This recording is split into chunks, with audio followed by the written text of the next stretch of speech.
దేవుని యొక్క వాక్కు అనాది కాలము నుండి దేవుని వాక్కు చేత తన ప్రజలను దర్శించేవాడు, తన ప్రజలతో మాట్లాడుతూ ఉండేవాడు.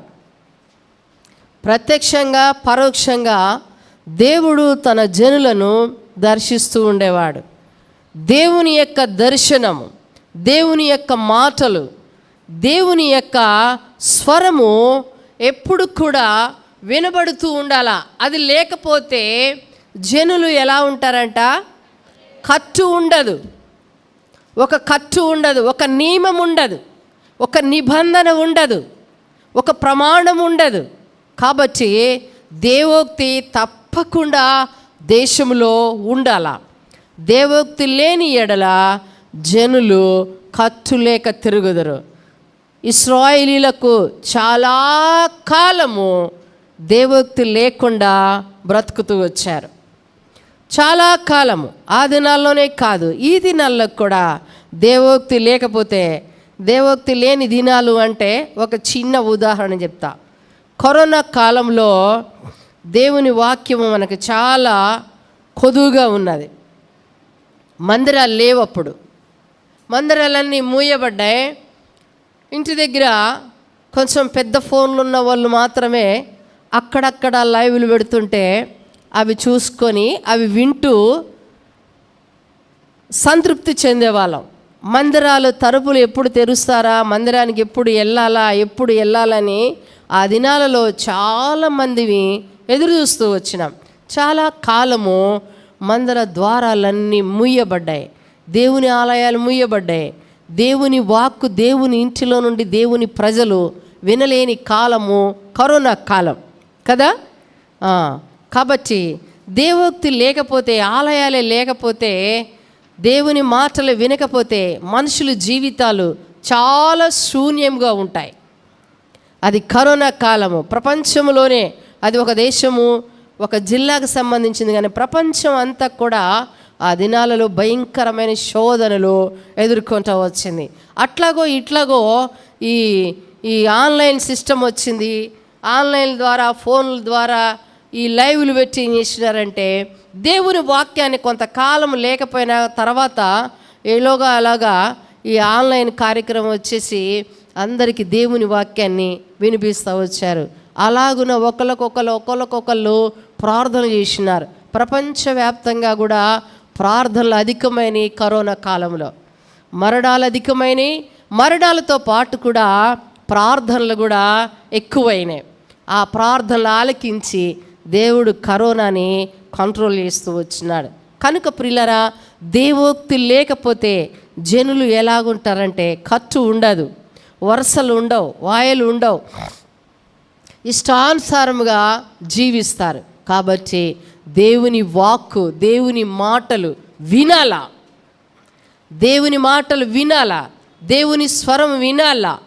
ఈ దైవ నియమం లేకపోతే లోకము దేవుని యొక్క ఉగ్రత కింద నిలిచి ఉంటుంది. కాబట్టి ఏ దినాల్లో ఇలాగ ఉన్నారంటే బైబిల్లో ఒక కాలంలో ఇలా ఉంటూ వచ్చినారు. చూద్దాం రండి. 2వ రాజుల గ్రంథము 22వ అధ్యాయము 11వ వచనం నుంచి 14వ వచనం వరకు చదువుకుందాం. 2వ రాజుల గ్రంథము 22వ అధ్యాయము 11, 12, 13, 14 వచనాలు చదువుకుందాం. రాజు ధర్మశాస్త్రము గల గ్రంథపు మాటలు వినినప్పుడు తన బట్టలు చింపుకొనెను. తర్వాత రాజు యాజకుడైన హిల్కియాను, షాఫాను కుమారుడైన హీకామును, మీకాయ కుమారుడైన అక్బోరును, షాఫాను శాస్త్రిని, ఆషాయాను రాజసేవకులలో ఒకరిని పిలిచి ఆజ్ఞాపించినదేమనగా, మీరు పోయి దొరికిన ఈ గ్రంథపు మాటలను గూర్చి నా విషయంలోను, జనుల విషయంలోను, యూదావారందరి విషయంలోను యెహోవా యొద్ద విచారణ చేయుడి. మన పితరులు తమ విషయంలో రాయబడిన దానంతటి ప్రకారము చేయక ఈ గ్రంథపు మాటలను వినని వారైరి గనుక యెహోవా కోపాగ్ని మన మీద ఇంత అధికముగా మండుచున్నది. కాబట్టి యాజకుడైన హిల్కియాయును, అహీకామును, అక్బూరును, షాఫానును, ఆషాయును ప్రవక్తయగు హుల్లా యొద్దకు వచ్చిరి. ఈమె వస్త్రశాలకు అధికారియగు హర్హషుకు పుట్టిన తిక్వాకు కుమారుడైన షల్లీమునకు భార్య అయి యెరూషలేములో 2వ భాగమందు కాపురస్తురాలయుండెను. చాలు ఉండెను. ఆమె యొద్దకు వారు వచ్చి మాట్లాడగా. చాలు ప్రియులరా, ఇక్కడ చూస్తూ ఉన్నాం, ఒక రాజు చిన్న వయసులోనే రాజు అయినాడు. ఇదే అధ్యాయము 1వ వచనంలో, 22వ అధ్యాయం 1వ వచనం. యోషియా ఏళ్నార మించినప్పుడు 8 ఏండ్ల వాడై యెరూషలేమునందు 31 సంవత్సరములు ఏలెను. అతని తల్లి బొస్కతు ఊరివాడగు ఆదాయాకు కుమార్తె అయిన ఎదీదా. ప్రియులరా, ఇక్కడ ఒక రాజు చిన్న వయసులోనే 8 సంవత్సరాలకే రాజు అయినాడు. 8 సంవత్సరాలకు రాజు అంటే అది వంశపారంపర్యంగా వాళ్ళకు వచ్చినటువంటి భాగం. అది చిన్న వయసులో రాజు అయినాడు. రాజు అయిన తర్వాత ఆ చిన్నవాడికి 8 సంవత్సరాల వాడికి రాజు అంటే, రాజరికం అంటే, రాజ్యం అంటే, పరిపాలన అంటే ఏమీ తెలియని దినాలు, ఏమీ అర్థం కాని దినాలు, చెప్పినా బోధపడని దినాలు. అలాంటి వయసు, ఆ వయసు, అలాంటి చిన్న వయసులో ఆయన రాజుగా అయినాడు. రాజు అయిన తర్వాత ఆ దినాల్లో రాజరికత్వం ఎట్లా ఉండేదంటే, వాళ్ళు ఎంత చిన్నోళ్ళైనా, సైన్యాధిపతులు ఎంత పెద్దవాళ్ళైనా వాళ్ళని గౌరవిస్తారు. ఆ స్థానాన్ని బట్టి వాళ్ళని గౌరవిస్తారు, వాళ్ళ వయసును బట్టి కాదు. ఆ స్థానాన్ని బట్టి వాళ్ళు ఏం చేస్తారు? గౌరవిస్తారు. సైన్యాధిపతుల వయసు చాలా పెద్ద వయసు, రాజు వయసు చాలా చిన్న వయసు, వాళ్ళ మనవాళ్ళంత వయసు. అంత చిన్నవాడైనా రాజరికం, ఆ స్థానం ఏంటంటే రాజు స్థానము కాబట్టి వాళ్ళని తప్పకుండా గౌరవిస్తారు, లోబడతారు, విధేయత చూపుతారు. అలాగున యోషియా 8 సంవత్సరాలప్పుడు రాజు అయినాడు. రాజు అయిన తర్వాత రాజు అవ్వగానే వాళ్ళ పరిపాలన, వాళ్ళ విధానము, రాజ్యం ఎలా ఉన్నది, వీటి విషయమే దృష్టి పెడతారు. గెలవగానే వాళ్ళు దృష్టి పెట్టేది ఇట్లాగ వీటి మీద దృష్టి పెడతారు. అయితే ఈ రాజు ఏం చేశాడే అంటే, రాజరికానికి రాగానే ఆయన దేవుని యొక్క మందిరము ఎలాగున్నదని పరిశీలించాడు. దేవుని యొక్క మందిర పరిస్థితి ఎలా ఉన్నది, యాజకులు ఎలా ఉన్నారు, లేవీలు ఎలా ఉన్నారు, మందిరము ఎలా ఉన్నది, సేవ ఎలా జరుగుతున్నది అని ఆయన అంత చిన్న వయసులో కూడా, రాజ్య పరిపాలన కంటే కూడా దేవుని యొక్క సేవ, దేవుని యొక్క మందిర పరిస్థితుల మీద ఆయన దృష్టి పెట్టినాడు. దృష్టి పెట్టి అక్కడ కొంతమంది యాజకులు ఉన్నారు, కొంతమంది ప్రధానులు ఉన్నారు. వాళ్ళని పిలిచి మందిరము ఎలాగున్నదో దాని పాడైన స్థలాలన్నీ రిపేర్ చేయాలా, పాడైన భాగాలన్నీ తిరిగి మరలా కట్టాలా, తిరిగి సరిచేయబడాలా, దాని కొరకే కావలసిన ధనము మందిరంలో ఉన్నదో లేదో చూడమని కొంతమందిని పంపించినాడు. చూడండి, ఇశ్రాయేలీల చరిత్రలో ఏ రాజు అయితే దేవుని మందిరాన్ని బాగు చేస్తారో, దేవుని మందిరం మీద దృష్టి పెడతారో, ఆ రాజు యొక్క పరిపాలన బహు ఆశీర్వాదకరంగా ఉంటుంది. దేవుడు వాళ్ళకి అది నేర్పుతూ వచ్చినాడు. మొట్టమొదటగా దేవుని మందిరము, యాజకులు, లేవీలు వీళ్ళు చక్కగా వారి ధర్మాలు నిర్వర్తిస్తే దేశము సుభిక్షంగా ఉంటుందని దేవుడు వాళ్ళకు బోధించినాడు. ఆ బోధన ఆ యోషియా, చిన్నవాడైన రాజైన యోషియాకి అర్థమైనట్టుంది. వాళ్ళ తండ్రి ఆయనకు బోధించలా. వాళ్ళ తండ్రి ఆమోను, ఆయన చాలా భయంకరుడు. ఆయన దేవుని యందు విశ్వాసం లేదు, ఆయనకి యథార్థంగా జీవించలా, లోకములో ఉన్న విగ్రహాలన్నిటినీ పూజిస్తూ సేవిస్తూ వచ్చినాడు. అలాంటి ఆయన కడుపున పుట్టినాడు యోషియా. ఈ యోషియా చాలా భయభక్తులు కలిగి యథార్థంగా బ్రతుకుతూ దేవుని మందిరం మీద దృష్టి పెట్టినాడు. దేవుని మందిరం మీద దృష్టి పెట్టి ఆ దేవుని మందిర పరిస్థితులు ఎలా ఉన్నాయో తెలుసుకోమని కొంతమందిని పంపిస్తే వాళ్ళు వెళ్ళి ఆ దేవుని మందిరాన్ని శుభ్రం చేస్తూ ఉన్నారు. ఆ దినాలలో వాళ్ళు వాళ్ళు తాతలు చేసిన పనికి దేవుని మందిర ద్వారాలు ముయ్యబడ్డాయి, విగ్రహాలతో నిండిపోయినది. దేవుని మందిరమే అలాగూ నిండిపోయినది. అందుకోసమే యోషియా మందిరం అంతటిని శుభ్రం చేయమని పంపిస్తే వాళ్ళు వచ్చి మందిరాన్ని శుభ్రం చేస్తూ ఉన్నారు. పాడైన స్థలాలన్నీ బాగు చేస్తూ ఉన్నాడు. బాగు చేయడానికి కొంత పైసలు కావాల, ఖర్చు ఉంటుంది. అంటే ఆ మందిర ధరనిధిలోనే కొంత ఉన్నదని ఆ డబ్బు తీసుకొని మందిరం అంతా శుభ్రం చేస్తూ ఉంటే ఆ శుభ్రం చేసే క్రమంలోనే వాళ్ళకు ఒక గ్రంథం దొరుకుతుంది. అదే ధర్మశాస్త్ర గ్రంథము. ధర్మశాస్త్ర గ్రంథము దొరుకుతుంది. దొరకగానే ఆ ధర్మశాస్త్ర గ్రంథములో ఉన్న ఆ గ్రంథాన్ని తీసుకొని రాజు దగ్గరికి తీసుకురాగానే రాజు దానిలో ఏమేమి రాయబడ్డాయో అవన్నీ చదువుతా ఉన్నాడు, చదివించుకుంటా ఉన్నాడు. చదివించుకున్న తర్వాత అప్పుడు అర్థమైంది, దేశంలో ఇంత ఉగ్రత రావడానికి, దేవుని కోపము ఇంత తీక్షణంగా దేశం మీదకి రావడానికి కారణం ఏమిటి అంటే ఆడ లేఖనాలు ధర్మశాస్త్రంలో రాయబడి ఉన్న ఆ ఎవ్వరూ చదవడమే లేదు. ఆ ధర్మశాస్త్రాన్ని ఎవరు చదవడం లేదు, దాన్ని పట్టించుకోవడం లేదు, దాన్ని లెక్క చేసిన వాళ్ళు లేరు. అది ఎక్కడో పడేసినారు ఆ ధర్మశాస్త్ర గ్రంథాన్ని. అలాగ దొరికిన గ్రంథంలోని మాటలన్నీ చదివించుకొని యోషియా రాజు ఆయన గ్రహించినాడు. దేవుని కోపము ఇంతగా రావడానికి కారణమేందో తెలుసుకోవాలా. మన పితరులు, మన తండ్రులు, మన తాతలు దేవుని వాక్యాన్ని వింటున్నారు, కానీ కొంతమంది వింటున్నారు, కొంతమంది వినడలే. దేవోక్తి లేదు వాళ్ళ మధ్య. దేవుని నామాన్ని బట్టి ప్రకటించే వాళ్ళు లేరు. ఆ ధర్మశాస్త్ర గ్రంథమే ఎక్కడో పడేసినారు వాళ్ళు. ఇలాంటి పరిస్థితులలో యోషియా రాజు చిన్నవాడైనా ఆయన కొంతమంది మనుషులను ఇక్కడ ఇజ్రాయెల్ దేశంలో, యూదా దేశంలో ఎక్కడైనా ప్రవక్తలు ఉన్నారా, ఎక్కడైనా ప్రవక్తలు ఉన్నారా, వాళ్ళ దగ్గరికి వెళ్ళి మీరు దేవుని దగ్గర విచారణ చేయండి. నా విషయంలో, జనుల విషయంలో, దేశ విషయంలో దేవుని యొక్క చిత్తం ఏమిటో మీరు వెళ్ళి తెలుసుకొని రావాలా. దేశం మొత్తంలో ఎక్కడైనా ప్రవక్తలు ఉన్నారేమో వెదకాల. వెదికి నా విషయంలో దేవుని చిత్తం మీద తెలుసుకోవాలా, జనుల విషయంలో దేవుని చిత్తం మీద తెలుసుకోవాలా, దేశం అంతటి విషయంలో దేవుని చిత్తం మీద తెలుసుకోవాలా. కాబట్టి మీరు వెళ్ళి విచారణ చేయండి దేశం మొత్తములు అని చెప్పి కొంతమంది మనుషుల్ని ఇచ్చి వాళ్ళని పంపించినాడు. పంపిస్తే ఆ మనుషులందరూ వెతుకుతూ ఉన్నారు. ఎక్కడైనా ప్రవక్తలు ఉన్నారా, ఎక్కడైనా ప్రవక్తలు ఉన్నారా, యెహోవా ప్రవక్తలు ఎక్కడైనా ఉన్నారా, మా రాజు విషయములో, మా జనుల విషయములో, మా దేశ విషయములో దేవుని చిత్తం ఏమిటి అని తెలుసుకోవడానికి ఎక్కడ విచారణ చేసినా కూడా ప్రవక్తలు ఎక్కడ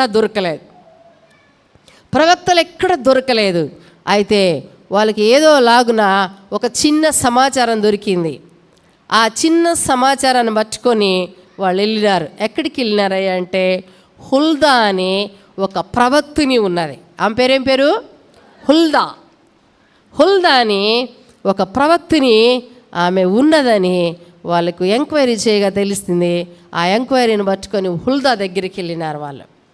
ఆమె ఏ పొజిషన్లో ఉన్నది అంటే రాబడింది చూడు 14వ వచనంలో. కాబట్టి యాజకుడైన హిల్కియాను, అహీకామును, అక్బోరును, షాఫానును, ఆషాయను ప్రవక్తయగు హుల్దా యొద్దకు వచ్చిరి. ఈమె వస్త్రశాలకు అధికారియగు హర్హషుకు పుట్టిన తిక్వాకు కుమారుడైన షల్లూమునకు భార్య అయి యెరూషలేములో 2వ భాగమందు కాపురస్తురాలయుండెను. ఈమె యొద్దకు వారు వచ్చి మాట్లాడగా ఈమె ఈ ప్రవక్తిని ఎక్కడ ఏ పొజిషన్లో ఉందంటే ఆ ప్రాంతంలో టెక్స్టైల్ అధికారి, టెక్స్టైల్ ఆఫీసర్ ఒక ఆయన ఉన్నాడు. వాళ్ళ కోడలు ఈమె. వాళ్ళ కోడలు 2వ భాగంలో యెరూషలేము యొక్క భాగాలలో ఒక భాగమునకు అధికారి అయిన వానికి భార్యగా ఉన్నది. ప్రియులారా, దేశం అంతా కూడా విగ్రహారాధనతో నిండిపోయినది. దేశంలో ఎక్కడ కూడా యెహోవా యందు భయభక్తులు కలిగిన వాళ్ళు ఎక్కడ కనబడలేదు. యెహోవా ప్రవక్తలే కనబడలేదు. ప్రియులారా, భక్తి కలిగిన వాళ్ళు ఎక్కడ కనబడలేదు. ఇలాంటి పరిస్థితులలో ఈ స్త్రీ ఆ యెరూషలేము ఒక భాగానికి సంబంధించినటువంటి షల్లూముకి భార్య ఇంటూ ఆమె ప్రవక్తినిగా స్థిరపడుతూ వచ్చింది. చూడండి ప్రియులారా, ఆమె ఒక ఆఫీసర్ గారి భార్య, ఆమె ఒక ఆఫీసర్ గారి యొక్క భార్య, టెక్స్టైల్ అధికారి యొక్క భార్య. ఇంత ఉన్నతమైన పదవిలో ఉండి కూడా ఆమె తన భక్తి జీవితాన్ని ఆమె కొనసాగిస్తూ పోయినది. చూడండి, అంత పెద్ద దేశంలో ఎక్కడ పురుషులు లేరా? ఎక్కడ పురుషులు లేరా? చాలామంది పురుషులు ఉన్నారు. సైన్యాధిపతులే ఎంతోమంది ఉంటారు, సైనికులు ఉంటారు, సైన్యాధిపతులు ఉంటారు, ఎంతోమంది ఆ దేశంలో ఉన్నారు. కానీ యెహోవా యందు భయభక్తులు కలిగిన వాళ్ళు మాత్రము ఎక్కడ వెదికినను వాళ్ళకు దొరకలేదు. అందుకే రాయబడింది ఎహెజ్కేలు గ్రంథము 23వ అధ్యాయము 30వ వచనము. ఎహెజ్కేలు గ్రంథము 23వ అధ్యాయము 30వ వచనం, 22వ అధ్యాయం 30వ వచనము. నేను దేశమును పాడు చేయకుండానట్లు ప్రాకారమును దిట్టపరచుటకును బద్దలైన సందులలో నిలుచుటకును తగినవాడెవడని నేను ఎంత విచారించినను ఒకడైనను కనబడలేదు. ప్రియులారా, దేవుడు లోకంలో దేశాన్ని ఆయన పరిశీలించి చూస్తూ ఉన్నాడంట. పరిశీలించి చూస్తూ ఉంటే బద్దలైన సందులలో నేను దేశాన్ని పాడు చేయకుండా శపించకుండా ఉండాలి అంటే ఎవడైనా బద్దలైన సందులలో నిలవగలిగిన వాడు ఎవడైనా ఉన్నాడా? ఎవరైనా ఉన్నారా దేశంలో ఎక్కడైనా అంటే ఎవ్వరూ కనబడలేదు. ప్రియులారా, భయభక్తులు లేని దినాలు, దేవోక్తి లేని దినాలు, యెహోవా నామమును స్మరించే దినాలు లేనటువంటి ఆ పరిస్థితులలో ఈ స్త్రీ మాత్రము తన భక్తిని, తన ప్రవర్తనను, తన విశ్వాసమును ఆ దినాల్లోనే కాపాడుకుంటూ వచ్చింది. ఒక స్త్రీగా ఇది ఆమె జీవితముకు ఎంత సాధ్యపరుచుకుందో. ప్రియులరా, ఎక్కడ దేవోక్తి వినబడట్లేదు, కానీ ఈమె ఒక స్త్రీగా ధైర్యముగా ఆ ప్రాంతాల్లో ప్రవక్తినిగా ఉంటూ వచ్చింది. దేవుని యొద్దకు వెళ్ళడం, ప్రవక్తల యొక్క ముఖ్య ఉద్దేశం ఏంటంటే దేవుని దగ్గరికి వెళ్ళి వర్తమానం తీసుకొని ప్రజలకు అందించేవాళ్ళు. ప్రజల పరిస్థితులన్నీ దేవుని దగ్గరికి తీసుకుపోయేవారు. ప్రజల పరిస్థితులు దేవునికి చెప్పి దేవుని దగ్గర నుండి వర్తమానం ప్రజలకు అందజేసే వాళ్ళే ప్రవక్తినులు చేసేటువంటి పని. కాబట్టి ఈమె ఆ ప్రాంతంలో అలాగున కొనసాగుతూ ఉంది. ఆ ప్రాంతంలో ఎవ్వరు లేకపోయినా, ఎవ్వరు కనబడకపోయినా ఆమె తన భక్తి జీవితాన్ని మానుకోలే. లోకంలో ఎన్ని పరిస్థితులు మారినాయో అప్పటికి, దేశంలో ఎంతో పరిస్థితులు మారిపోతూ ఉన్నది, విగ్రహారాధన అధికమైపోతూ ఉన్నది, మందిరంలోనే పూజలు మొదలు పెడతా ఉన్నారు ప్రజలు. అలాంటి దినాల్లో కూడా ఆమె ఎంత భక్తిగా బ్రతికినదో ఇలాంటి ఆమె దగ్గరికి వారందరూ తీసుకురాబడ్డారు. ఇప్పుడు వాళ్ళు వచ్చి ఆ స్త్రీతో చెప్తా ఉన్నారు, ఆ ప్రవక్తినితో చెప్తా ఉన్నారు. ఏం చెప్తున్నారంటే, రాజుగారు ఏ ఉద్దేశంతో పంపించినాడో, రాజుగారి ఉద్దేశము దేవుని విషయంలో ఎలా ఉన్నది, దేవుని చిత్తం ఏమిటి, ప్రజల విషయంలో దేవుని చిత్తం ఏమిటి, దేశ విషయమే దేవుని చిత్తం ఏమిటి. ఇంత ఉగ్రత, ఇంత కోపము, దేవుని యొక్క కోపము ఇంత రావడానికి కారణం ఏంటమ్మా, మా రాజుగారు పంపించినారని వర్తమానం చెప్తే ఆమె ఏం చేసిందంటే దేవుని సన్నిధిలోనికి వెళ్ళి దేవుని దగ్గర కనిపెట్టింది, దేవుని దగ్గర ప్రార్థన చేసి దేవుని దగ్గర నుంచి వర్తమానం తీసుకుంది. ఆ రాజు ఎవరు ఆమెకి తెలియదు, కానీ ఆమె దేవుని దగ్గర నుంచి వర్తమానం తీసుకొని ఆ వర్తమానాన్ని వచ్చినటువంటి 5 మనుషులకు తెలియజెప్తా ఉంది. రాజు విషయంలో ఎలా ఉన్నాడు దేవుడు, మనుషుల విషయంలో ఎలా ఉన్నాడు, దేశ విషయంలో ఎలా ఉన్నాడు, దీనికి పరిష్కారం ఏంటో కూడా చెప్తా వచ్చింది ఆమె. చూద్దాం ఏమని చెప్తూ ఉందంటే, రాయబడింది కదా,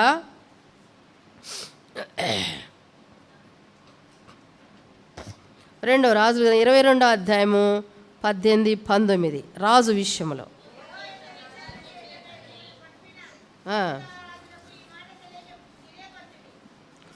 యెహోవా యొద్ద, నేను చదువుతాను వినండి.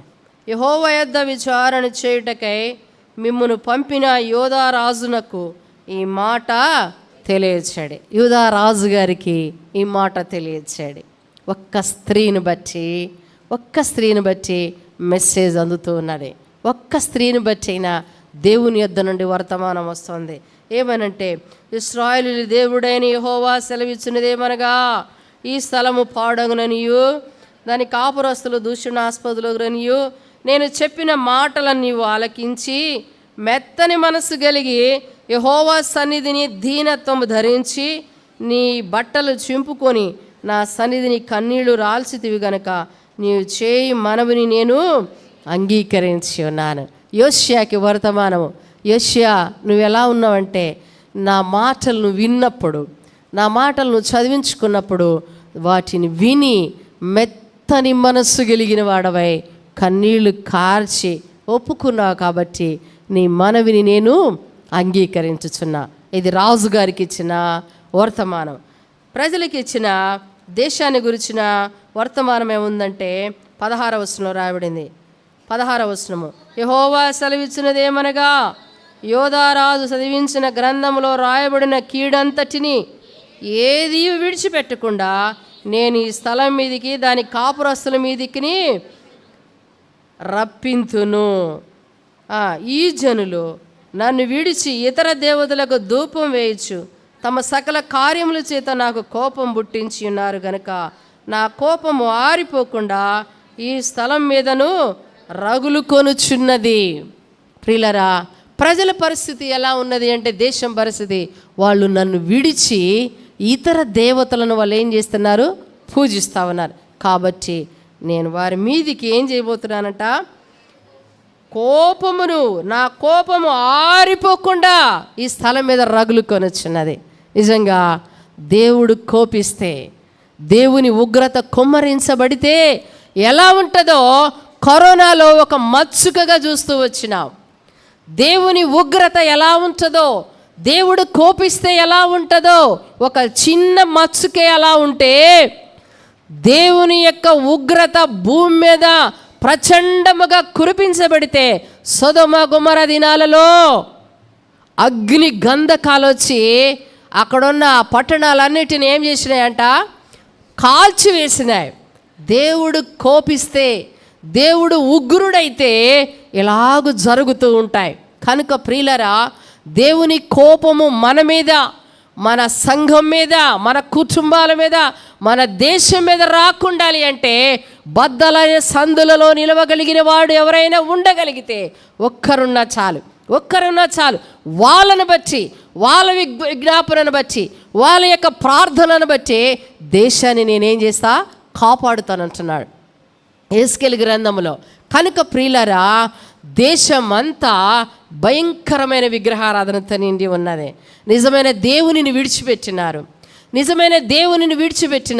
వాళ్ళని పోషించే, వాళ్ళని సంరక్షించే, వాళ్ళని కాపాడుతూ ఉన్న, వాళ్ళకు సహాయం చేయగలిగిన ఆ దేవునిని విడిచిపెట్టి వాళ్ళు లోక సంబంధమైన వాటి మీద దృష్టి పెట్టినారు. అందుకే దేవుడు తన కోపాన్ని తీక్షణముగా యూదా యెరూషలేముల మీద కుమ్మరిస్తూ వచ్చాడు. విపరీతమైనటువంటి కరువులు, విపరీతమైన క్షీణత, జన నష్టం, కరువులు, ఆహార కొరత ఇవన్నీ జరుగుతూ ఉండే. అందుకోసమే చెప్తూ ఉంది, దేవుని యొద్ద నుండి వర్తమానం వచ్చింది, తప్పకుండా నా కీడు ఈ జనుల మీదకి రాజేతున్నాను. ఈ మాటలు వాళ్ళు విని, వచ్చిన వారు విని ప్రవక్తని యొద్ద నుంచి బయలుదేరి రాజుగారి దగ్గరికి వచ్చారు. మీరు వెళ్ళి రాజుగారికి ఈ మాట తెలియచేయండి, ప్రజలకి ఈ మాట తెలియచేయండి అని చెప్పగానే వాళ్ళు బయలుదేరి రాజుగారి దగ్గరికి వచ్చారు. నిజంగా ఆమె చెప్పిన మాటలు, ఆమె సెలవిచ్చిన మాటలు, దేవుని దగ్గర నుండి వచ్చిన వర్తమానాన్ని వాళ్ళకి అందియగా ఆ వర్తమానము రాజుగారి దగ్గరికి వచ్చింది. చూడండి, భక్తి కలిగిన వాళ్ళు, ప్రార్థనా పరులైన వారు ఉంటే ఎంత క్షేమం ఉంటుందో, పురుషులే కాదు, స్త్రీలైనా ఆమె స్త్రీనే హుల్దా అంటే, ఆమె స్త్రీనే. దేశం ఎంతో విస్తారమైన ప్రజలు ఉన్నను దేవుడు ఒక స్త్రీని వాడుకుంటూ వచ్చినాడు. ఒక స్త్రీ ద్వారా దేశములో ఎంత మార్పు తీసుకొచ్చినాడో. భక్తిపరురాలైన ప్రవక్తని అయిన హుల్దాను బట్టి దేశమంతా కదిలిపోతూ వచ్చింది. ఇప్పుడు ఆ 5 మనుషులు వెళ్ళి రాజుగారికి ప్రవక్త అయినటువంటి హుల్దా చెప్పిన మాటలు రాజుగారికి తెలియజేయగా రాజుగారు ఎలా స్పందించాడు అంటే, చూడు 2వ దినవృత్తాంతముల గ్రంథము 34వ అధ్యాయం 29వ వచనం.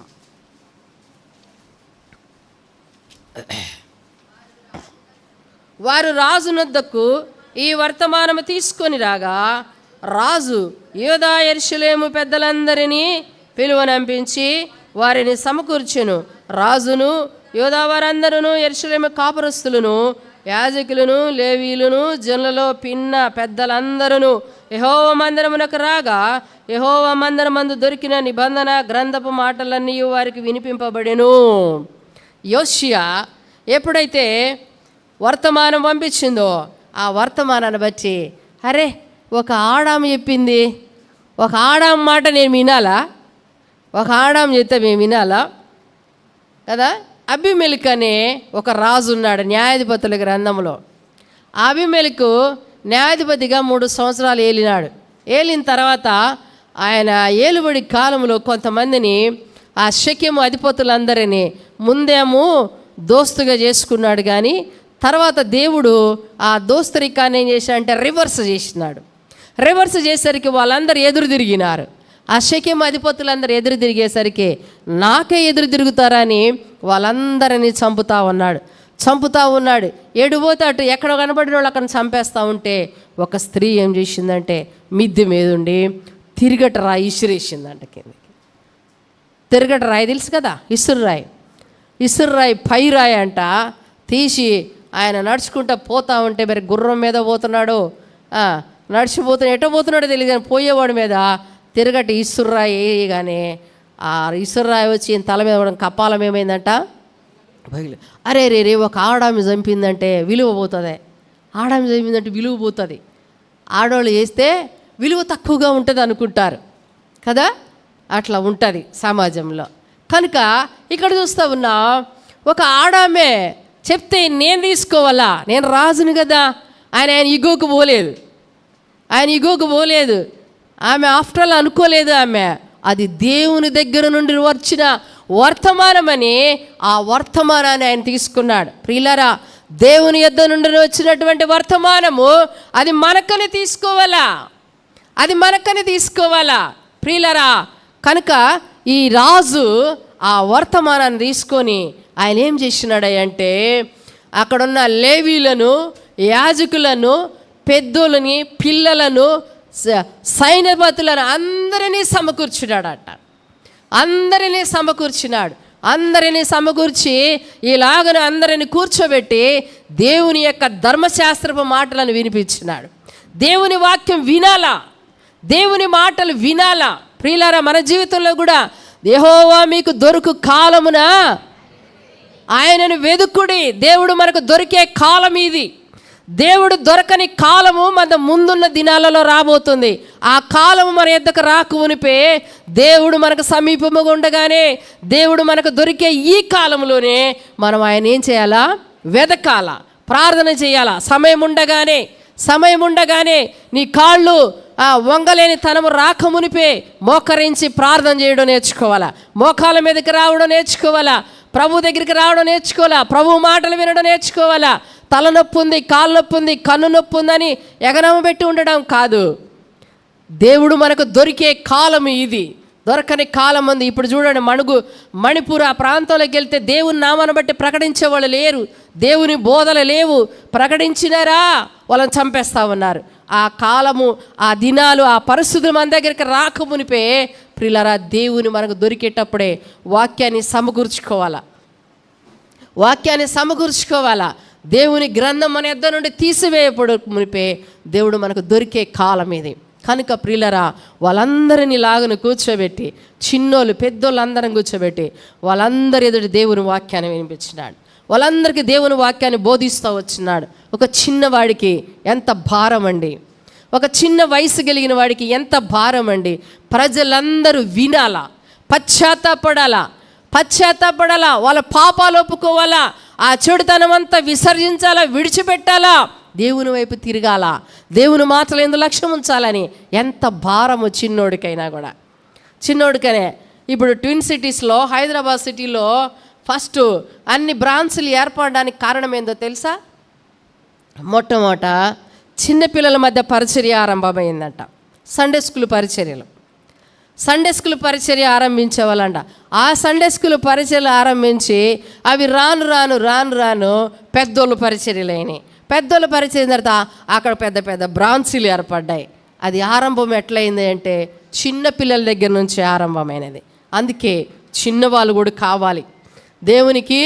పెద్దవాళ్ళే కాదు, ముసలి వాళ్ళే కాదు, యవనస్తులే కాదు, పిల్లలు కూడా దేవునికి కావాలా. అందుకని ఆ రాజు చేసిన పని ఏంటంటే అందరినీ సమకూర్చినాడు, అందరికీ దేవుని వాక్యాన్ని వించినాడు. దేవుడు చిన్న వాళ్ళతో కూడా మాట్లాడతాడు కదా. బైబిల్లో రాబడింది, చిన్నవాడైన సమూయేలుతో దేవుడు మాట్లాడినాడు. చిన్నవాడైన యోషియాను రాజుకు చేస్తే రాజుకు దేవుని యొద్ద నుండి వర్తమానం వచ్చింది. చిన్న వాళ్ళతో కూడా మాట్లాడతాడు. అందుకే పిల్లలు ఇశ్రాయేలీలకి ఒక ఆనవాయితీ ఏంటంటే వాళ్ళు దేవుని మందిరానికి వెళ్ళేటప్పుడు శిశువులను కూడా తీసుకొని పోతారంట. శిశువులను కూడా అంటే పాలు తాగే పిల్లలను కూడా తీసుకొని పోతారంట. వెళ్ళాలా, ప్రతి ఒక్కళ్ళము దేవుని సన్నిధిలో కనబడాలా, దేవుని ఎదుట కనబడాలా, దేవుని మందిరంలో కనబడాలా అని అందరిని, శిశువులను, పిల్లలను, పెద్దలు, ముసలోళ్ళు అందరూ వెళ్ళేవాళ్ళంట. అలాగున యోషియా అందరినీ సమకూర్చి ఇలాగున కూర్చోబెట్టి దేవుని వాక్యాన్ని వినిపిస్తా ఉన్నాడు. దేవుని వాక్యం విన్న వాళ్ళందరికీ ఏం చేసినాడో తెలుసా? అక్కడ రాబడిని చూడు, 31వ వచనం. పిమ్మట రాజు తన స్థలమందు నిలువబడి, నేను యెహోవాని అనుసరించుచు ఆయన ఇచ్చిన ఆజ్ఞలను, శాసనములను, కట్టడలను పూర్ణ మనస్సుతోను పూర్ణ హృదయముతోను గాయకొనుచు ఈ గ్రంథమందు రాయబడిన నిబంధన మాటల ప్రకారముగా ప్రవర్తించుదునని యెహోవా సన్నిధిని నిబంధన చేసుకున్నాడు. మొట్టమొదటిగా రాజే తీర్మానం చేసుకున్నాడు. ఎవరు తీర్మానం చేసుకున్నారు? రాజు తీర్మానం చేసుకున్నాడు. ఏమని? నేను యెహోవాని సేవిస్తా, నేను దేవుని వాక్యాన్ని అనుసరిస్తా, నేను దేవుని ఆజ్ఞలను అనుసరిస్తా అని మొట్టమొదటగా ఆయన తీర్మానం చేసుకున్నాడు. ఒక స్త్రీ యొక్క మాటలు, ఒక ప్రవక్తని అయినటువంటి స్త్రీ యొక్క మాటలు ఒక రాజు హృదయాన్ని కదిలించినాయి. ఆయన ఒక తీర్మానంలోకి వచ్చినాడు. ఈయన్నే నేను సేవిస్తా, ఈయన ఆజ్ఞలను అనుసరిస్తా, వాక్యాన్ని అనుసరిస్తా అని రాజుగారు తీర్మానం చేసుకున్నాడంట. రాజుగారు తీర్మానం చేసుకున్న తర్వాత 32వ వచనంలో రాయబడింది, మరియు అతడు యెరూషలేమునందున్న వారందరినీ, బెన్యామీనులందరినీ అట్టి నిబంధనకు ఒప్పుకొనజేసెను. బెన్యామీను, యూదులు, అక్కడ ఉన్నటువంటి ప్రజలందరిని కూడా ఆయన తీర్మానం చేసుకోవడమే కాదు, ప్రజలను కూడా తీర్మానింపజేసినాడు. అర్థమవుతుందా? నేను దేవుణ్ణి సేవిస్తా, మీకు కూడా దేవుని వాక్యం కావాలా. చిన్నలేమి, పెద్దలేమి, యవనస్తులే, ప్రతి ఒక్కడికి దేవుడు కావాలా, ప్రతి ఒక్కరికి దేవుని కావాలా అని వాళ్ళందరినీ ఒప్పింపజేసినాడంట. వాళ్ళందరూ ఒప్పుకుంటున్నారు. వాళ్ళు కూడా తీర్మానం చేసుకుంటున్నారు. వాళ్ళు కూడా పశ్చాత్తాపడుతున్నారు. వాళ్ళు కూడా వాళ్ళు ఎద్దున్నటువంటి ఆ విగ్రహాలన్నీ తీసిపడేస్తూ ఉన్నారు. ఇంక ఈ విగ్రహాలు వద్దు, ఇవన్నీ ఒట్టి, మాట్లాడవు, వినవు, చూడవు, కదలవు, ఈ వద్దు ఇవి మాకొద్దు అని అవన్నీ తీసిపడేయడానికి వాళ్ళకు బలమైన తీర్మానం చేసుకుంటున్నారు. అంతేకాదు ప్రియులరా, రాయబడింది కదా 33వ వచనం, మరియు యోషియా ఇశ్రాయేలీయులకు చెందిన దేశములన్నిటిలో నుండి హేయమైన విగ్రహములన్నిటిని తీసివేసి ఇశ్రాయేలీయులందరూ తమ దేవుడైన యెహోవాను సేవించినట్లు చేసెను. అతని దినములన్నీ వారు తమ పితరుల దేవుడైన యెహోవాను అనుసరించట మానలేదు. ప్రియులారా, వారందరినీ యెహోవాను సేవించినట్లు చేసినాడు. ఎంత మార్పు అండి! దేశమే కదిలిపోతామన్నది. దేశంలో ఎన్ని మార్పులు అవుతున్నాయండి! దేశం ఎంత మారిపోతుంది! దేశం అంతా విగ్రహారాధనతో నిండిపోయినది. దేవోక్తి లేని ఎడల జనులు కట్టులేక తిరుగుతూ ఉన్నారు. ఎవరిష్టం వాళ్ళది. నీకు ఇష్టమైన దేవత నీవు, నీకు ఇష్టమైన దేవత నీవు, నీకు ఇష్టమైన అమ్మాయి నీకు, నీకు ఇష్టమైన అబ్బాయి నీకు, వరుస వాయిల్ లేకుండా పాపము విచ్చలవిడైపోయినది, విగ్రహారాధన కూడా విచ్చలవిడైపోయినది. ఇలాంటి ప్రజల మధ్యకు ఒక స్త్రీ యొక్క భక్తి జీవితము, ఒక స్త్రీ యొక్క జీవితము ఎంత ప్రేరేపణ కలగజేసిందో. దేశాన్ని మార్చబడుతుంది. వాళ్ళందరూ ఒక తీర్మానానికి వచ్చారు, ఇక మేము విగ్రహాలు సేవించాం, పూజించాం. దేశంలో ఉన్న విగ్రహాలన్నిటిని ఏం చేసినారంట? తీసి పారవేశారు. యెహోవాయే దేవుడు, యెహోవాయే దేవుడు. ఒక స్త్రీ కదా, ఒక్కొక్కళ్ళని బట్టి, యాకోబు ఒక్కడిని బట్టి ఇశ్రాయేలీయులందరికీ ఏమొచ్చింది? ఆశీర్వాదం వచ్చింది.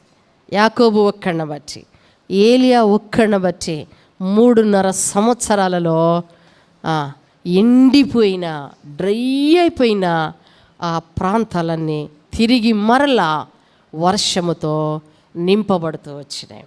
ఒక్కళ్ళని బట్టి ఎలీషా ఒక్కళ్ళని బట్టి, ఒక్కళ్ళైనా చాలు, దేవుని కొరకు ఒక్కళ్ళైనా చాలు. స్త్రీ అయినా పురుషులైనా, కుటుంబ జీవితంలో కానీ సంఘంలో కానీ దేవునిని సేవించగలిగిన, దేవుని యందు భయభక్తులు కలిగిన, దేవుని ఎదుట నమ్మకముగా ఉన్న, యథార్థంగా బతకగలిగిన వాళ్ళు ఒక్కళ్ళున్నా చాలు.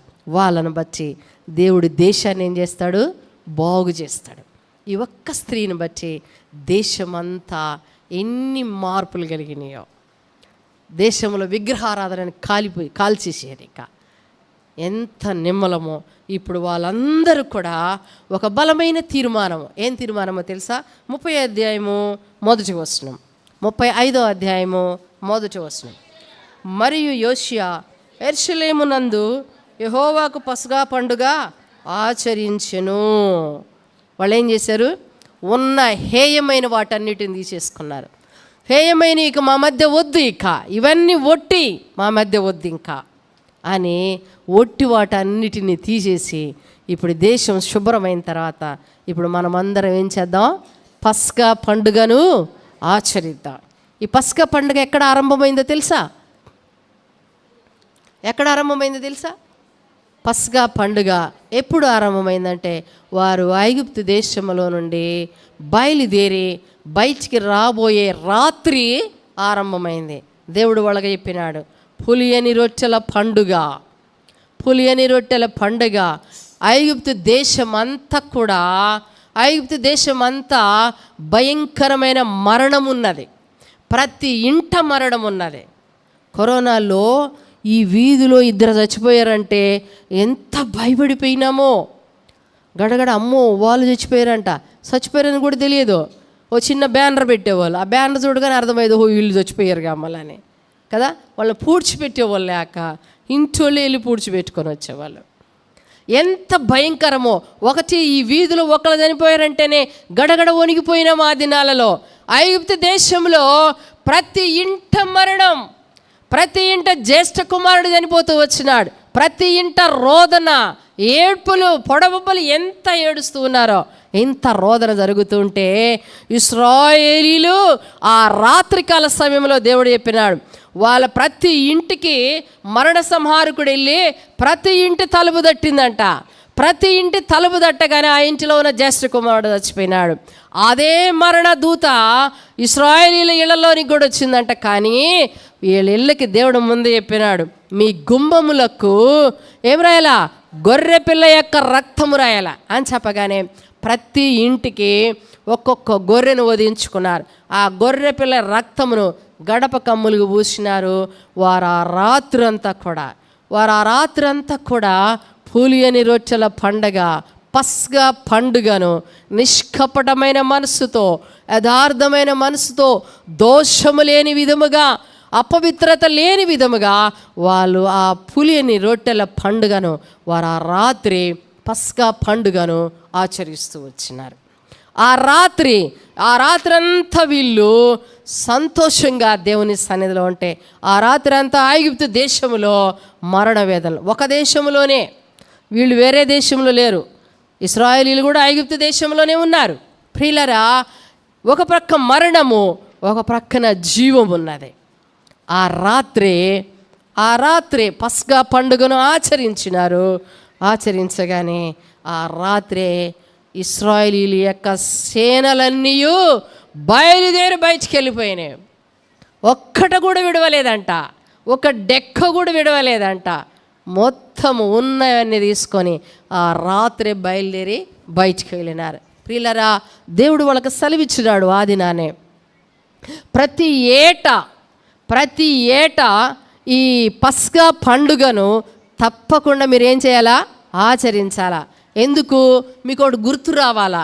ఏం గుర్తు రావాలంటే, ఐగుప్తీయులు మరణమైనారు, ప్రతి ఇంట మరణం ఉన్నది, ప్రతి ఇంట జ్యేష్ఠ కుమారుడు చచ్చిపోయినాడు, ప్రతి ఇంటిలో రోదన ఉంటే దేవుడు మమ్మలను ఆ రోదనలోనికి పాలు పొందకుండా మాకు జీవాన్ని ఇచ్చినాడు, మమ్మల్ని బ్రతికించినాడు, మమ్మల్ని విమోచించినాడు. కాబట్టి మీరు దీనికి జ్ఞాపకం చేసుకొని ప్రతి సంవత్సరాన పస్కా పండుగను మీరు ఏం చేయాలా? ఆచరించాలా. పస్కా పండుగను ఆచరించమని సెలవిస్తే వాళ్ళ ఆ మాటను ఎప్పుడో విడిచిపెట్టేసినారు. మోషే దినాల్లో పస్కా పండుగ ఆచరించినారు, హిజ్కియా దినాల్లో పస్కా పండుగను ఆచరించినారు. అదేవిధంగా యోషియా దినాలలోనే మరలా పస్కా పండుగను ఆచరించారు. మధ్యలో ఏ రాజు కాలంలో కూడా పస్కా పండుగను ఆచరించాల. అంటే దేవుడు వాళ్ళని విడిపించిన ఆ దినాన్ని వాళ్ళు గుర్తు చేసుకోలే, జ్ఞాపకం చేసుకోలే. ఇప్పుడైతే మనం వాడు జ్ఞాపకం చేసుకుంటాం. ఏం జ్ఞాపకం చేసుకుంటాం చెప్పండి? జ్ఞాపకార్థ కూడికలు అయితే గుర్తు చేసుకుంటాం, కానీ దేవుడు విడిపించిన ఆ దినాన్ని గుర్తు చేసుకోవట్లే వాళ్ళు. యోషియా అయితే దేశమంతటిని పరిశుద్ధపరిచినాడు, పవిత్రపరిచినాడు. పవిత్రపరచబడిన మనస్సులతో ఆ దేశముతో వాళ్ళు పస్కా పండుగని ఆచరించారు. పస్కా పండుగ వాళ్ళు ఎంత సంతోషంతో ఆచరించారు. లేవీలు, యాజకులు ఏం చేయాలంటే పస్కా పండుగలో ప్రతి ఒక్కళ్ళు ప్రతి ఇంట గొర్రెలు వధించాలా. ఆ గొర్రెలు లేవీలకి, యాజకులకి లేవు, వాళ్ళకి లేవు. చాలా పేదరికంలో ఉన్నారు. లేవీలు, యాజకులు ఆ దినాల్లో పట్టించుకున్న వాళ్ళే లేరు. వాళ్ళు ఎక్కడో అనామకులుగా దాగి ఉన్నారు వాళ్ళు. ఎందుకంటే విగ్రహారాధన పెరిగిపోయింది కాబట్టి. ఇలాంటి సమయంలో యోషియా ఏం చేసినాడంటే చూడు, 35వ అధ్యాయము 7వ వచనం. మరియు యోషియా తన సొంత మందలో 30,000 గొర్రె పిల్లలను, మేక పిల్లలను, 3,000 కోడెలను అక్కడ ఉన్న జనులకు అందరికీ పస్కా పశువులుగా ఇచ్చాను. మొట్టమొదటిగా ఆయన ఏం చేశాడు తెలుసా? 30,000 గొర్రె పిల్లలను పస్కా పశువులుగా వధించడానికి అందరికీ పంచిపెట్టాడు. నీకోటి 30,000 గొర్రె పిల్లలను ఇచ్చినాడంట. ఇంకా ఏమి ఇచ్చినాడంట? మేక పిల్లలను, 3,000 కోడెలను కూడా ఇచ్చాడంట. లేని వాళ్ళందరికీ ఇచ్చేసినాడు. మొట్టమొదట ఆయన నుండే ఆరంభమైంది. ఆయనే చేసి చూపిస్తున్నాడు, ఆయనే చేసి చూపిస్తూ ఉన్నాడు. చేసి చూపిస్తా ఆయన మందలో నుండి అనేకులకు పంచిపెట్టినాడు. అది చూసినటువంటి అక్కడున్న జనులు ఏం చేశారో తెలుసా? 8వ వచనంలో రాయబడింది,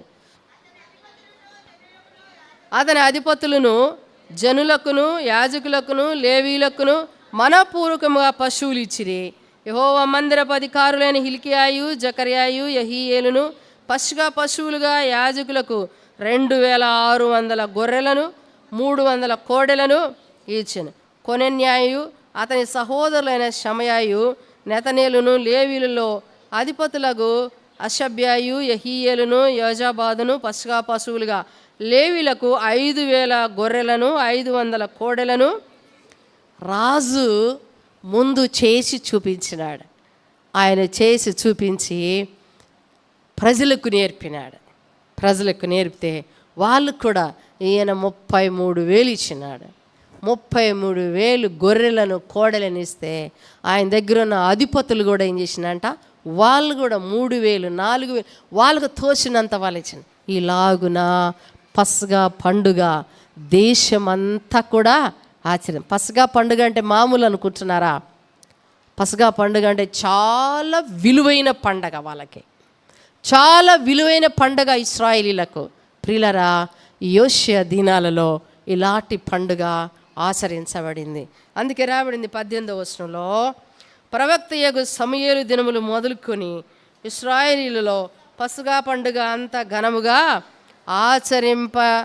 ఆచరింపబడి ఉండలేదు. ప్రియులారా, సమూయేలు దినాలు మొదలుకొని యోషియా దినాల వరకు మధ్యలో హిజ్కియా దినాలలో పస్కా పండుగ ఆచరించారు, కానీ అది కొంత మట్టుకే ఆచరించారు.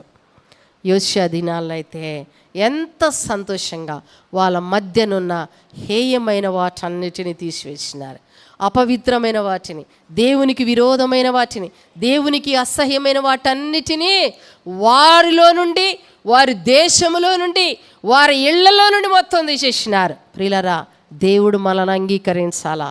మనల్ని అంగీకరించాలంటే మనలో ఉన్నాయి, మన ఇంటిలో ఉన్నాయి, మన దేశంలో ఉన్న ప్రతి దానిని, దేవునికి విరోధమైన, దేవునికి అసహ్యమైన ప్రతి దానిని ఏం చేయాలంట?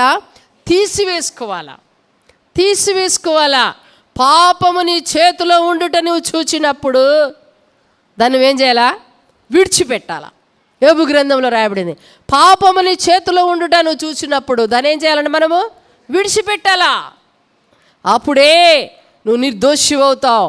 నీ గుడారములో నుండి పాపమును తొలగించిన ఎడల, పాపము నీ చేతిలో ఉండేటి వాడు విడిచిపెట్టిన ఎడల నువ్వు నిర్దోషి అవుతావు. ఇలాగ నిర్దోషి కావాలి అంటే నీ ఇంటిలో ఉన్న, నీ హృదయంలో దాగి ఉన్న కదా దేవునికి విరోధమైన, దేవునికి అసహ్యమైన వాటన్నిటిని మనం ఏం చేయాలంట? విడిచిపెట్టాల. ఏమేమి దాచుకున్నావు కదా? అన్నీ తీసేస్తాం, కానీ ఇంకెక్కడో కొన్ని ఉంచుకుంటాం. మనం కొన్ని తీసేస్తాం, కానీ కొన్ని ఎక్కడో లోపల ఇవి దాగి ఉంటాయి. వాటిని కూడా ఏం చేయాలి? మనము తీసేసుకోవాలి. దేవునికి విరోధమైనవి, లేకపోతే దేవుని ఉగ్రత మన మీద ఉంచది, దేవుని కోపం మన మీద రగులుతుంది. ఇంకేం దాచుకున్నావు నీ హృదయంలో? దేవునికి కనబడకుండా, దేవునికి తెలియకుండా ఎక్కడ ఇంకా దాచుకున్నావు? వాటన్నిటిని విడిచిపెట్టాలా. ప్రియులారా, ఒక స్త్రీ ద్వారా దేశంలో ఎంత మార్పు కలిగింది. ఒక స్త్రీని బట్టి దేశము కదిలించబడింది. ఇలాంటి స్త్రీలు ఉండటం దేశానికి ఎంత క్షేమం, ఇలాంటి స్త్రీలు ఉండడం సంఘానికి ఎంత క్షేమం, ఇలాంటి స్త్రీలు ఉండడం కుటుంబానికి ఎంత క్షేమం. కనుక మన జీవితంలో హుల్దాలాగా బ్రతుకుదాం. ఎందుకోసమంటే మన దేశం పాడుగాకుండా ఉండాలా, మన కుటుంబాలు పాడుగాకుండా ఉండాలా, మన సంఘాల మీద దేవుని ఉగ్రత దిగిరాకుండా ఉండాలంటే హుల్లా లాంటి భక్తి కలిగిన స్త్రీలు కావాలా. హుల్లా లాంటి భక్తి కలిగిన స్త్రీలు ఉంటే సంఘాలను దేవుడు కాపాడుతాడు. ప్రార్థించేవాళ్ళు, భక్తి కలిగిన వాళ్ళు, విన్నపం చేసేవాళ్ళు, రోధించేవాళ్ళు. ఇర్మీయా గ్రంథము 9వ అధ్యాయంలో రాయబడుతూ వచ్చింది, తెలివి కలిగిన స్త్రీలను పిలువనంపుడి, రోదనము చేయి స్త్రీలువనంపుడి. ఎందుకు వీళ్ళు తెలివి కలిగిన వాళ్ళు రోదన చేసేవాళ్ళు? ఎందుకంటే దేశములో పసిపిల్లలు లేకుండా, ఎవరు లేకుండా మరణము మన కిటికీలను ఎక్కుచూ ఉన్నది. చిన్నపిల్లలను పాడు చేస్తూ ఉన్నది, యవనస్తులను పాడు చేస్తూ ఉన్నది. వాళ్ళు పాడు కాకుండా ఉండాలంటే, వాళ్ళ ప్రాణము, వాళ్ళ ఆత్మలు నశించకుండా ఉండాలంటే ఇలాంటి వాళ్ళు కావాలా. తెలివి కలిగిన స్త్రీలు కావాలా. తెలివి కలిగిన వాళ్ళు, రోధించే వాళ్ళు ఉంటే దేవుడు పసిపిల్లను కాపాడుతాడు, యవనస్తులను కూడా దేవుడు ఏం చేస్తాడంట? కాపాడుతాడు. ఈ నా మాటలు కాదు, దేవుడు చెప్తున్న మాటలు. కనుక ప్రియులారా, మన జీవితంలో హుల్లా లాంటి వాళ్ళు ఉన్నావా? హుల్లా లాంటి ఈ తరంలో, ఆ తరంలో ఒక స్త్రీ హుల్దా ఉన్నది. ఈ తరంలో నువ్వు అలాగుండకూడదా? హుల్లాలాగా నువ్వు ఎందుకు ఉండకూడదు? ప్రియులారా, నిన్ను బట్టి అయినా దేవుడు నీ ఇంటిని కాపాడుతాడు, నీ సంఘాన్ని కాపాడుతాడు. కనుక ప్రియులారా, మన ఈ దినాలలో మనము కూడా హుల్దా వంటి వారంగా ఉందాం. నామకార్థపు క్రైస్తవత్వం కాదు. ఏడకొచ్చినప్పుడు ఇట్లా, బయటికి వెళ్ళినప్పుడు అట్లా కాదు ప్రియులారా. 2 రకాల ద్వంద్వ జీవితాలు కాదు దేవుడు కోరుకునేది. ఎక్కడ ఉన్నా ఆమె చూడు, ఒక ఉన్నతమైన స్థానంలో ఉంటా కూడా ఎంత భక్తిగా బ్రతికింది ఆమె కదా. ధనవంతులకు దేవుడే అవసరం ఉండదు అసలు. వాళ్ళ ధనమే వాళ్ళ దేవుడు, వాళ్ళ ధనమే వాళ్ళకి దేవుడు. కానీ అంత హై పొజిషన్లో ఉండి కూడా ఆమె ఎంత భక్తిగా బ్రతికింది. మనం కూడా ఈ దినాలలో మన పొజిషన్ కాదు, ఎంత భక్తిగా బ్రతుకుతున్నాం, ఎంత భక్తిగా బ్రతుకుతున్నాం, ఏది నేర్చుకున్నాం ఆరంభ దినాల నుంచి, అలాగ జీవిస్తున్నామా, అలాగ బ్రతకగలుగుతున్నామా? అలాగ జీవించగలిగితే మనకు, మన కుటుంబాలకు, మన సంఘాలకు క్షేమం కలుగుతుంది. దేవుడి మాటలను దీవించునుగాక. ప్రార్థన చేసుకుందాం.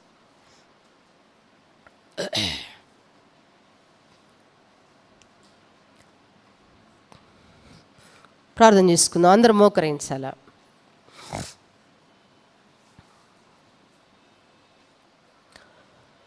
ప్రేమ కలిగిన ప్రియమైన పరలోకమందున్న తండ్రి, పరిశుద్ధుడు అయిన దేవా, జీవాధిపతి, నీ ఘనమైన పరిశుద్ధ పాదములకే వందనాలు, స్తోత్రాలు చెల్లిస్తున్నాము నాయన.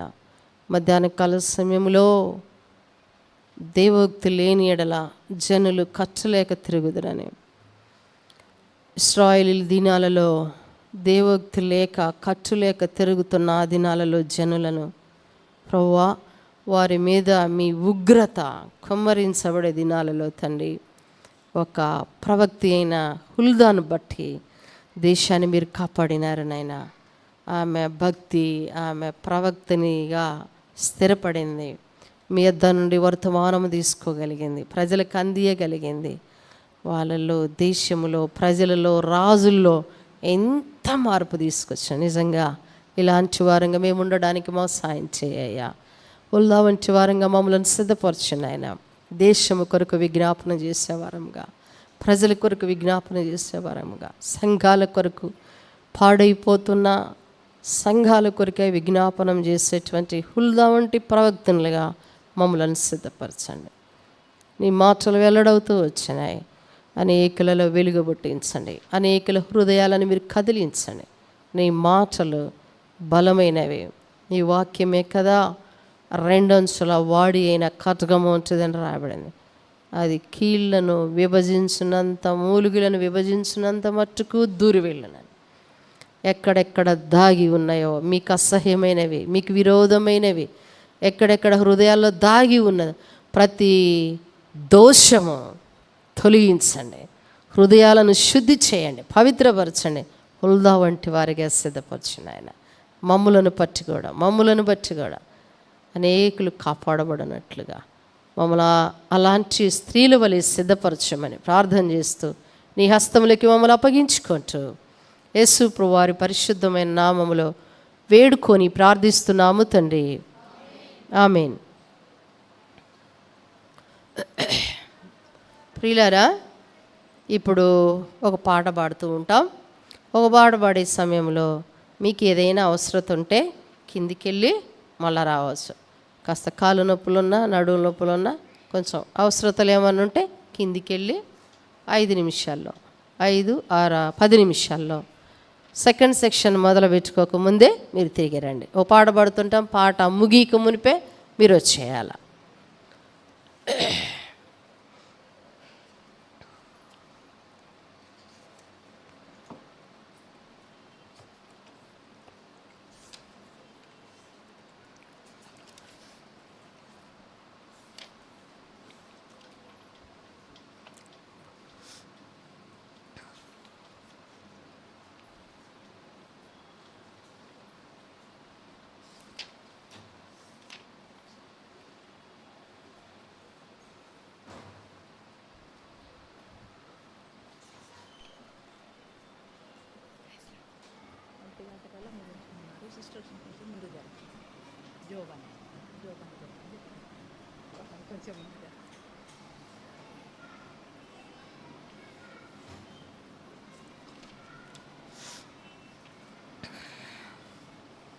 పాడబడటానికి రండి. దా రత్నారా. పాడ సంఖ్య 387. వెనకొచ్చిన వాళ్ళు ముందుకు వచ్చి కూర్చోవడం బాగోలే, అందుకని ముందు వచ్చిన వాళ్ళు ముందుకే జరిగి కూర్చోండి. ముందు వచ్చిన వాళ్ళు ముందుకే జరిగి కూర్చోండి. జరగండి ముందుకి. కింద కూర్చున్న వాళ్ళంతా లేచి నిలబడి పాడుకుందాం. అప్పుడు మీరు ముందుకు జరుగుదురు. 387. పాట సంఖ్య 384.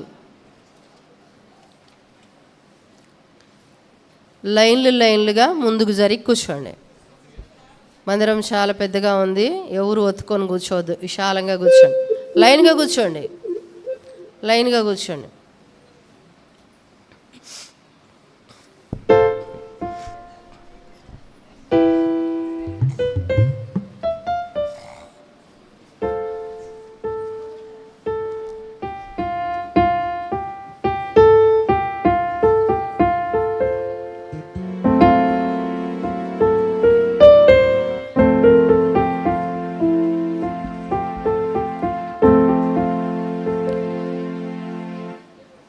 ప్రభు యేసు పిలుపును ఓ ప్రియుడా పెడచెవిని పెట్టెదవా.